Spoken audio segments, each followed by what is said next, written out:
das teses jurídicas, né, que tem passado contra as comunidades indígenas é a tese do marco temporal, né, que preliminarmente foi abordado como uma das condicionantes quando o STF julgou o caso da Raposa Serra do Sol, e que agora vem sido, de certa forma, aprimorada, né?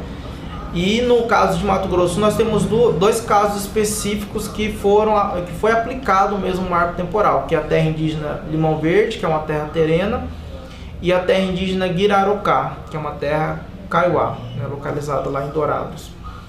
E basicamente essa tese do marco temporal, ela diz que se os povos indígenas não estavam no dia 5 de outubro de 1988 naquela terra, a comunidade não tem direito, né?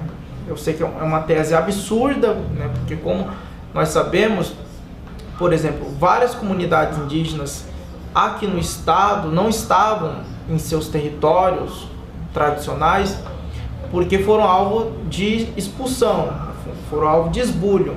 Em muitos casos, o próprio braço estatal, no primeiro momento o Serviço de Proteção Índio, o SPI, e depois com a criação da FUNAI, a própria FUNAI ou o próprio SPI, eles atuaram expulsando, retirando essas comunidades de suas terras indígenas. Atualmente nós temos o ministro Teori Zavascki, ele colocou duas ressalvas na questão do marco temporal, dizendo, se as comunidades indígenas não estavam em seus territórios em 88, mas se elas estariam reivindicando seus direitos, elas teriam direito a esse território.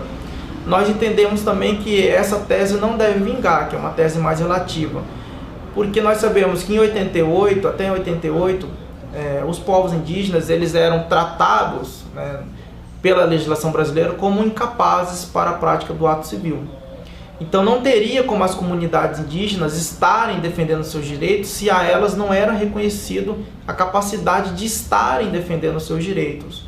Nós temos muitos casos, inclusive aqui de Mato Grosso do Sul, que até para o cacique sair da aldeia, né, ele tinha que pedir autorização do SPI, da FUNAI, né? Ele era tratado como uma criança. Então não há como você considerar essa tese. E outra é a questão do período da ditadura militar, né? Nós sabemos que esse foi um período em que os povos indígenas sofreram várias violações, né? E aqui no Mato Grosso nós temos muitos casos aqui, e todas essas violações elas vieram à tona com o relatório Figueiredo, que é um instrumento também de luta dos povos indígenas. Nós temos usado muito isso nas nossas assembleias. Nós temos levado esses dados para os processos, porque é um documento oficial produzido pelo próprio Estado brasileiro no âmbito de um procedimento investigatório. E aqui ele trouxe à baila muitas das violações com relação ao povo Guarani Kaiowá, né, e também do povo Terena, né, de usurpação de terras indígenas, de aniquilamento das comunidades indígenas. Nós temos relatos de que o chefe do SPI saía recolhendo os índios para levar para as reservas e para liberar todas essas terras para o agronegócio. Então não tem como você aplicar o marco temporal ignorando todas essas violações, todos esses fatos históricos. Então tanto na questão da terra indígena Guirarocá quanto da terra indígena Limão Verde, a comunidade já recorreu da decisão, né, porque nós acreditamos que essa tese não deve vingar, porque é uma tese extremamente anti-indígena e é uma tese extremamente sem fundamento jurídico. Não tem como você exigir que as comunidades indígenas estivessem em determinados locais no dia 5 de outubro de 1988, se o próprio Estado brasileiro estava retirando essas comunidades indígenas dos seus territórios. Começando, aqui está a Lucero, o Gustavo, o Caraí, a Manu. Então, assim, desde a semana passada que a delegação do Paraná veio para o acampamento Levante pela Terra em Brasília, que está há mais de 20 dias aí acampados, né? E assim, a gente está conversando, né? Que a maioria das pessoas que segue, né, as nossas redes sociais aí, né, sabem dessa bandeira, né, que todos nós levantamos, né?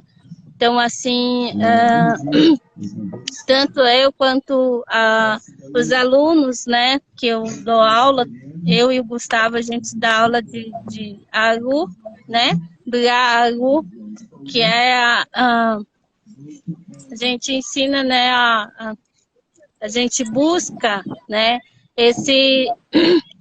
essa conexão, né, com nós, povos indígenas, eu como Bulá, mas trazer, né, toda essa questão da importância, né, do conhecimento,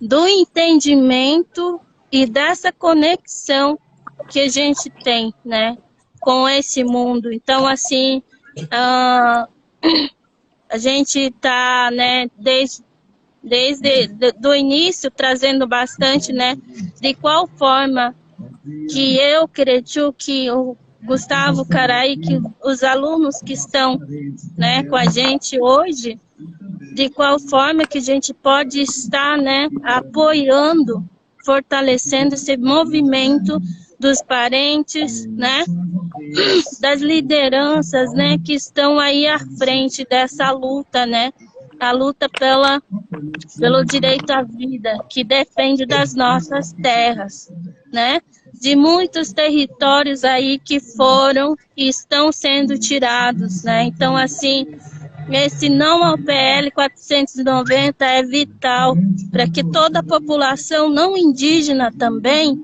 esteja juntos. Por quê? Porque essa PL, né, esse entendimento das pessoas que muitas das vezes, né, por entender um pouquinho também desses dois mundos, muitas das vezes as pessoas que estão, né, nas suas casas, que estão nas grandes capitais, muitas das vezes não vão entender que essa PL, que é a PL da morte, né, que a gente fala, se não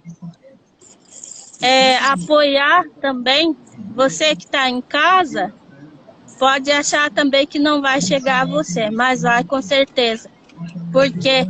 Porque as terras indígenas, as aldeias indígenas são as barreiras naturais que estão mantendo de pé as nossas florestas, que estão mantendo, né, limpas os nossos rios, que estão cuidando da terra, para a gente ter a nossa mãe terra saudável, e ela não está mais saudável. Então, assim, é de extrema importância, né, você que está aí na sua casa, né, você que está aí, né, acompanhando também, né, as nossas redes sociais, levantar essa bandeira e chamar as pessoas, porque tem que conhecer a realidade do seu país, né, porque todos nós somos brasileiros, todos nós somos filhos dessa terra, todos nós viemos dessa terra, entender que esse fortalecimento da luta também depende de vocês, porque não estamos sozinhos nessa terra.